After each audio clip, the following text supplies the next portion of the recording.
Hi, I'm Air, and I'm going to teach you how to make coffee. We're going to do hot coffee right now. So, setting up your station, you want to keep it all tidy. So I'm cleaning up a little drip right there. And you want to face your cups out, so the logo part of the cup faces out. And there we go. The cones we use are called Melitas, and they support these filters. And when you put the filter in, you can fold the bottom to make it set in there a little bit better. If you're working at a truck, that'll help you in particular because the wind can come and blow your filters away. So I'll just put a couple of these in place. And then when you're ready to make coffee, you're going to start out by grinding it. So that's after a customer's placed an order, not before. So I'm going to hit one of my grinders here and make a cup. We'll make a cup of Barismo today. This is the co-chair. Those of you watching this in the future who remember that will probably miss it because it's a delicious coffee.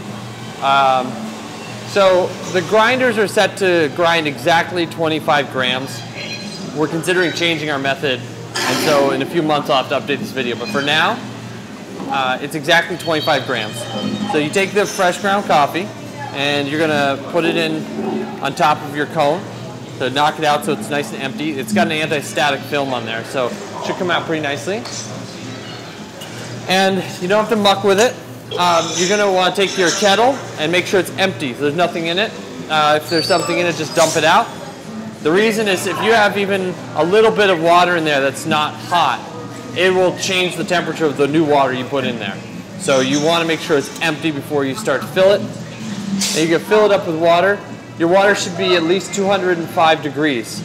So a lot of our hot water boilers say the temperature on there, and if for some reason it says the wrong temperature, you should stop and figure that out. So we filled up the kettle, and the pour happens in 3 stages. So the first stage is called the bloom.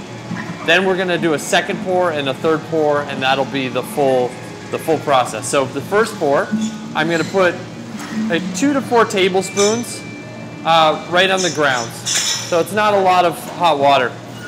And I'm going to be very patient. I'm pouring it in the middle. I'm going to wait 20 seconds. This is a pre-soaking of the grounds, and people call it the bloom. If you do coffee all morning long, it looks really beautiful, like a flower or something.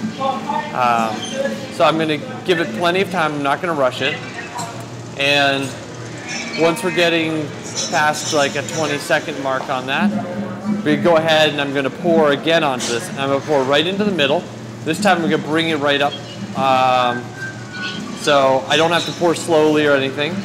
I just go ahead and I load it up with water right down the middle. We found that if you try and do little swirly cycles, you get on the filter paper, and so that water goes straight into the cup, which we don't want. All right, so this, as I'm talking, is pouring through, and I'll just tell you guys a little something about our coffee while we're waiting for this. One of the really special things about our coffee, it's very different than about coffee you'll get other places, is our coffee is all sourced from one particular farm or estate. So it's all estate sourced coffee. We don't sell any blends. So that's probably the biggest difference about the coffee we're making. You can step in the video, it's all right. It's just a training video.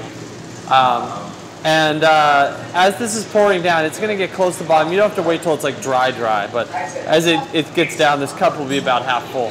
And at this point, I'm going to add more water.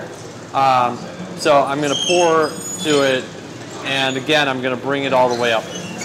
And that's the third pour. So 1, you want to pour the bloom, that pre-wetting of the grounds. 2, you're going to bring it up all the way. 3, you bring it up one more time. That's it. That will be a perfect cup. Now we just have to wait for it to finish. Melitas are flow restricted. There's a little hole right there, and that limits how fast the water can flow. If there's not enough water, it'll just be a drip. But once you get up to a certain amount of water, it'll be a stream that'll be dictated by that little opening. It's different than some other methods where the flow rate is dictated by how fast you're pouring. In this case, it really doesn't have to do with that. It has to do with the size of that hole. Now, we want to pour this to about a finger from the top. So this is a 12-ounce cup. and we're going to pour 10.5 ounces of coffee into the cup. It's important we keep that consistent because if you pour too little or too much, you're going to be throwing off the ratio of coffee to water.